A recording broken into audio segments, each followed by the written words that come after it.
तलबा व तालिबात Farooq foundation online school के ज़रिए यकसा निसाब के मुताबिक तालीम हासिल करें। अगर हमारी वीडियोस पसंद आएँ तो चैनल को सब्सक्राइब करें और दोस्तों के साथ शेयर करें और बेल आइकन को लाजमी प्रेस करें ताकि आने वाली नई तालीमी वीडियोस आपको मिल सके। बच्चों, ऑनलाइन स्कूल से आप मुकम्मल तालीम हासिल करके बोर्ड का इम्तहान बराए जमात नहम दहम बेहतर तौर पर पास कर सकते हैं। आप अपनी उम्र और तालीम के मुताबिक मज़ीद तालीम हासिल करें। वालदैन से फ़ोन या कंप्यूटर पर हमारी वीडियोस के ज़रिए तालीम हासिल करने की दरख्वास्त करें। रोज़ाना 1 से 2 घंटे ऑनलाइन पढ़ाई करें और जब आप स्कूल जाएंगे तो आपको मज़ीद किसी मदद की ज़रूरत नहीं होगी। इस तरह पढ़ाई करके अपना वक्त और वालदैन के अखराजात में बचत कर सकते हैं। ऑनलाइन स्कूल की कोई फ़ीस नहीं है। जूम पर भी क्लासेस का फ़ायदा उठा सकेंगे। हर क्लास और हर मजमून की मुकम्मल तालीमी वीडियोस मौजूद हैं। Assalamu alaikum students, I hope you are all doing well. So today we are going to start a new topic, that is water population. This is one of the most and main topic of this chapter, water pollution. So let's start from the very first one thing, that is the definition of water pollution. Water pollution is the contamination of water bodies, for example lakes, river, ocean and groundwater. Water pollution occurs when pollutants are discharged directly or indirectly into water bodies without adequate treatment to remove harmful compounds. Water pollution due to different effluents is given below. Water pollution यानी पानी की आलूदगी जो है वो ऐसा अमल है जिसमें जो पानी है, पानी के तालाब, दरिया और समुंदर वगैरह, उसकी गंदगी को हम वाटर पोल्यूशन कहते हैं। वाटर पोल्यूशन जो है वो तब होती है जब केमिकल्स और बाकी दूसरे गंदे मादे जो हैं वो पानी में मिक्स हो जाएं और उसको कोई ट्रीटमेंट भी ना किया जाए, यानी कि पानी को साफ़ भी ना किया जाए और वही पानी जो है फिर पीने के लिए इस्तेमाल हो, धोने के लिए इस्तेमाल हो, तो वो चीज़ जो है वो वाटर पोल्यूशन के ज़ुमरे में आती है। वाटर पोल्यूशन जो है डिफरेंट वजूहात की बिना पर जो है वाटर पोल्यूशन होती है, यानी पानी की आलूदगी के ऊपर कुछ चीज़ें डिपेंडेंट हैं, यानी कि कुछ चीज़ें जो है इसका बायस बनती हैं पानी की आलूदगी का। Industrial effluents, industrial units are installed to produce the desired substances, chemical, clothes, leather, goods, paper, plastic items, petrochemicals and rubber items on commercial scale to meet the needs of the society. Industrial unit जो हैं वो इसलिए बनाए जाते हैं ताकि हम लोग अपनी ज़रूरत की अशिया को प्रोड्यूस कर सकें, जैसा कि कपड़े, लेदर, बाकी अशिया जो घरेलू इस्तेमाल में आती हैं, पेपर होता है, प्लास्टिक की आइटम्स होती हैं, केमिकल्स और रबड़ वगैरह जो हैं तजारती या सनती पैमाने पर जो सोसाइटी की ज़रूरियात को पूरा करने के लिए बनाई जाती हैं, उनको हम इंडस्ट्रियल यूनिट्स कहते हैं। But unfortunately, all the industrial units exchange their waste, chemical and solid material either to open ground or to water channels. This is called industrial effluent. लेकिन बदकिस्मती से क्या होता है कि जो तमाम इंडस्ट्रियल यूनिट होते हैं उनकी जो चीज़ें बनती हैं, उन चीज़ों के बजाय जो बाकी केमिकल्स, बाकी डिस्चार्ज जो हैं वो सोसाइटी में प्रोड्यूस होते हैं, यानी कि जो उनका बचा हुआ मादा होता है यानी वेस्ट मटेरियल जो है वो फिर पानी में हल हो जाता है, जिससे जो है पानी जो है वो आलूदा हो जाता है और उन ऐसा इंडस्ट्रियल डिस्चार्ज जो कि फारिग हो, फजूल हो और वो पानी में चला जाए यानी वाटर बॉडीज़ में मिक्स हो जाए, तो उसको हम इंडस्ट्रियल एफ्लुएंट का नाम देते हैं। The industrial effluent may be highly toxic, organic chemicals, inorganic salts, heavy metals, mineral acids, soils and greases etc. अब जो इंडस्ट्रियल एफ्लुएंट्स हैं वो जहरीले केमिकल्स भी हो सकते हैं, इनऑर्गेनिक साल्ट्स भी हो सकते हैं, मेटल्स भी हो सकते हैं, मिनरल एसिड भी हो सकते हैं, तेल और ग्रीस वगैरह हो सकते हैं।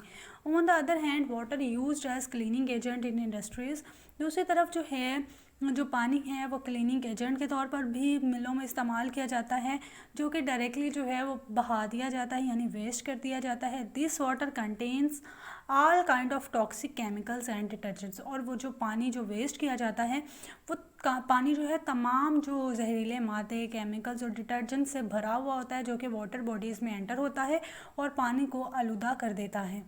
When these effluents and used water enter lakes, streams, rivers or oceans, they either get dissolved or float suspended in water. और जब ये एफ्लुएंट जो हैं ये और पानी जो है वो नदियों में, दरियाओं में, समुद्रों में एंटर होता है तो वो फ़ौरी अंदर हल हो जाता है और फिर जो उसके अंदर जहरीले मादे होते हैं वो पानी के ऊपर जो हैं वो तैरना शुरू कर देते हैं। Even they get deposited on the bed, this results in the pollution of water. और कुछ जो हैं वो तो ज़मीन की मतलब सतह पर जो है जुड़ जाता है और उसके जो नतीजे में पानी की आलूदगी होती है। They deteriorate the quality of water, जैसे कि ये पानी की क्वालिटी को ख़राब करता है। They reduce the quantity of dissolve oxygen, और वो पानी में ऑक्सीजन की जो क्वांटिटी होती है, मिकदार होती है, उसको भी कम करता है। Which ultimately affects aquatic life and ecosystem, जिससे जो है आब हयात और इकोसिस्टम जो है वो बहुत ज़्यादा मुतासिर होता है। दे कैन ऑल्सो सीप down and effect the ground water deposits.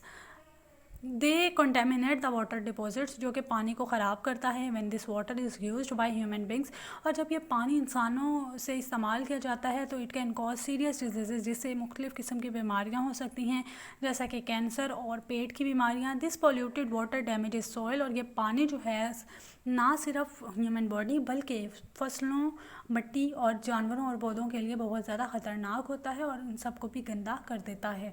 Heavy metals like cadmium, lead and mercury are toxic and health hazards for human being।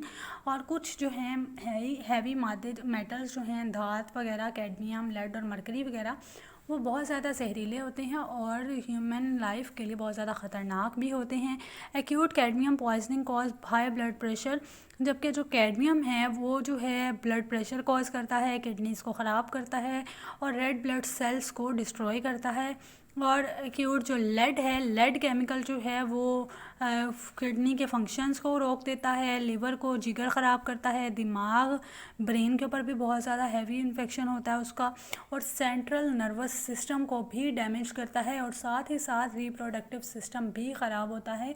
Mercury poisoning cause neurological damage, जबकि जो मरकरी है वो दिमागी बीमारियों का मौजब बनता है, यानी वजह बनता है। अब देखा जाए वाटर पोल्यूशन के बारे में तो इसकी डेफिनेशन बहुत इंपॉर्टेंट है। लोगों के हवाले से जो है इंडस्ट्रियल एफ्लुएंट और इसके जो जो है वो क्या क्या करता है, उसके इफ़ेक्ट्स क्या हैं, वो सब बहुत ज़्यादा इंपॉर्टेंट है। नेक्स्ट हमारे पास आ जाता है डोमेस्टिक एफ्लुएंट्स। डोमेस्टिक एफ्लुएंट्स के नाम से ही आपको पता चल रहा है कि ऐसे मादे जो हैं घरेलू ज़िंदगी में इस्तेमाल हों और फिर वो पानी में हल हो जाएं। जैसा कि हम कपड़े धोते हैं, वो पानी जो है डिटर्जेंट्स वाला होता है, फिर वो पानी हम लोग वेस्ट करते हैं, देन वो नदी, दरियाओं, समुद्रों में एंटर हो जाता है, जिससे जो कि है पानी आलूदा हो जाता है। Use of detergents is increasing day by day. Detergents का इस्तेमाल जो है वो हर दिन बहुत ज़्यादा बढ़ रहा है। For cleaning purposes in housing, घरों की सफाई के लिए और इंडस्ट्रीज़ की सफाई के लिए। It is because detergents have strong cleaning action than that of soap even in hot water. Detergent जो है उनका जो एक्शन है वो ज़्यादा हाई होता है, यानी वो बहुत ज़्यादा साफ़ करते हैं दैन दैट ऑफ साबुन से ज़्यादा जो है वो डिटर्जेंट्स का इस्तेमाल है। डिटर्जेंट्स बहुत ज़्यादा अच्छा काम करते हैं। They can work even in acidic solution, वो एसिडिक सोल्यूशन, तेज़ाबी सोल्यूशंस में भी काम कर सकते हैं। But they have a major disadvantage over the soap as some of the detergents are non biodegradable, can not be decomposed by microorganisms like bacteria. When household water contains detergent is discharged in stream, ponds, lakes and rivers, it causes water pollution, जिससे जो है water pollution cause होती है। The detergents remains in the water for a long time, ये जो detergents हैं ये पानी में लंबे अरसे के लिए रहते हैं और फिर पानी को पीने के लिए भी गंदा करते हैं, आब हयात के लिए भी गंदा कर देते हैं। The phosphate salt present in detergent, phosphate जो साल्ट है वो डिटर्जेंट्स में होता है, यानी कि मौजूद होता है। और जो rapid growth algae in water, जो कि जो है एल्गी जो है आपने देखा होगा कि ग्रीन किस्म, जो ग्रीन मटेरियल होता है वो पानी के ऊपर वाली तह पर आ जाता हो और फिर पानी की सबसे ऊपर वाली सतह पर जो है तैर रहा होता है। These plants ultimately die and decay, और फिर वो जो प्लांट्स होते हैं वो मर जाते हैं और मतलब कि डिस्ट्रॉय हो जाते हैं। Decaying plants being biodegradable consume oxygen gas present in water, और फिर जो बायोडिग्रेडेबल जो प्लांट्स होते हैं जो बायोडिग्रेडेबल हो जाते हैं वो फिर पानी में जो मौजूद गैस होती है ऑक्सीजन, उसको जो है कंज्यूम करते हैं। Thus depletion of oxygen oxygen gas gets in death of aquatic life, जिससे जो है ऑक्सीजन की जो डिप्लीशन है वो फिर उसके नतीजे में जो है आबे हयात जो है वो मर जाती है। Domestic sewage contains a wide variety of dissolved and suspended impurities. Domestic sewage जो है हमारी वो जो है डिसॉल्व होती है और सस्पेंड हो जाती है बहुत ज़्यादा इम्प्योरिटीज़, यानी कि ना खालिस मादे जो हैं वो पानी में हल होते हैं। They include food and vegetable waste, इनमें खुराक और वेजिटेबल यानी कि सब्जियों का बचा हुआ मटेरियल, गार्बेज, कूड़ा करकट, कैन्स, बोतलें, केमिकल्स, साबुनें और वॉशिंग पाउडर्स वगैरह जो हैं वो पानी में हल हो जाते हैं। It contains disease causing microbes, जो डिजीज़ कॉजिंग माइक्रोब्स जो हैं वो कंटेन करते हैं। All these substances add to water pollution, और फिर ये जो तमाम शय हैं सब्सटेंसेस हैं ये वाटर पोल्यूशन में ऐड हो जाती हैं, जिससे फिर जो है पानी जो है वो आलूदा हो जाता है, वाटर पोल्यूशन बहुत ज़्यादा इंक्रीज़ हो जाती है। नेक्स्ट हमारे पास आ जाता है एग्रीकल्चरल एफ्लुएंट्स। एग्रीकल्चर एफ्लुएंट्स में नाम से आपको पता चल रहा है यानी कि पौधों, फसलों, क्रॉप्स और पौधे और प्लांट्स वगैरह से जितनी भी चीज़ें यानी कि ज़राअत से रिलेटेड जितनी भी वेस्ट मटेरियल हैं वो सब पानी में जब हल होते हैं तो एग्रीकल्चर एफ्लुएंट्स कहलाते हैं। Water pollution due to agricultural waste is because of use of fertilisers and pesticides. पानी की आलूदगी जो है एग्रीकल्चरल वेस्ट से वो सिर्फ़ और सिर्फ खाद और पेस्टिसाइड यानी कि कीड़े मार अद्वियात की वजह से होती है। Fertilisers are use to make up the deficiency of nitrogen. जो खाद होती है वो नाइट्रोजन की कमी, फॉस्फोरस की कमी वगैरह को पूरा करने के लिए फसलों में दी जाती हैं। Because of intensive cultivation of crops in the recent year. On the other hand, pesticides are used either directly to kill or control the growth of pest. Pest may be weeds, herbs, insects, fungi, viruses, etc. जबकि जो pesticides हैं वो paste की कीड़ों मकोड़ों की growth को रोकने के लिए की जाती हैं, और वो पेस्ट जो हैं वो वीड भी हो सकते हैं, हर्ब भी हो सकते हैं, इंसेक्ट्स भी हो सकते हैं, फंजाई भी हो सकते हैं और वायरसेस भी हो सकते हैं। They all damage crops and transmit diseases to human beings and animals. ये तमाम जो हैं पेस्ट्स ये जो हैं क्या कहते हैं फसलों को ख़राब करते हैं और ह्यूमन बींग्स को बीमारियां और जानवरों में भी बीमारियां ट्रांसफ़र करते हैं। Agricultural effluents have dual effects.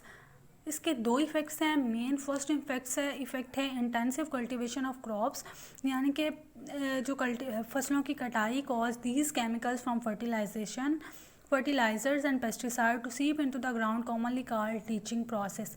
कुछ जो है वो जो फसलों के दौरान जो केमिकल होते हैं, खाद के और कीड़े मार दवाइयाँ जो हैं वो ज़मीनी पानी में चली जाती हैं, जिसको हम लीचिंग प्रोसेस का नाम देते हैं। The high nitrate content in ground water, और नाइट्रेट कंटेंट जो नीचे पानी में होता है वो बेसिकली होता है इरिगेशन, जिससे जब पानी का देना कम हो जाता है फसलों के अंदर, उससे जो है फिर इंटेंसिव कल्टीवेशन क्रॉप से जो केमिकल्स हैं वो तमाम जो है ज़मीनी पानी में एंटर हो जाते हैं, जिससे पानी की आलूदगी जो है वो जन्म लेती है। Run off from agricultural land where fertilisers and pesticides have been used enter in pond, stream and water. और फिर जो कुछ चीज़ें जो हैं एग्रीकल्चरल लैंड को दी जाती हैं जैसे खादें और कीड़े मार दवाइयाँ, वो फिर नदियों में दरियाओं में और क्या कहते हैं कि छोटे छोटे जो पानी के तालाब होते हैं उनमें एंटर हो जाती हैं, जिससे फिर जो नाइट्रेट आयंस होते हैं और फॉस्फोरस साल्ट्स होते हैं वो पानी में मिक्स हो जाते हैं, जिससे जो है वाटर पोल्यूशन जो है वो जन्म लेती है। और एल्गी, फंजाई जैसी जो चीज़ें हैं वो पानी के ऊपर वाली सतह पर तैरने लग जाती हैं, जिससे और लेकिन वो सनलाइट और जो है सनलाइट वगैरह और हवा से जो हैं आब हयात को तो बचाती हैं व्हेन एल्गी डाइज, लेकिन जब एल्गी मर जाती है तो बैक्टीरिया जो है वो ऑक्सीजन को कंज्यूम करता है पानी में से from decomposition of algae. As a result oxygen depletes in the water, जिसके नतीजे में जो ऑक्सीजन है वो पानी में कम हो जाती है। एक्वेटिक एनिमल्स जो हैं वो उनको दम घुटना और उनकी जो डेथ है, उनको सप्लाई जो ऑक्सीजन की कम हो जाती है, जिससे जो है उनकी मौत वाजिब हो सकती है।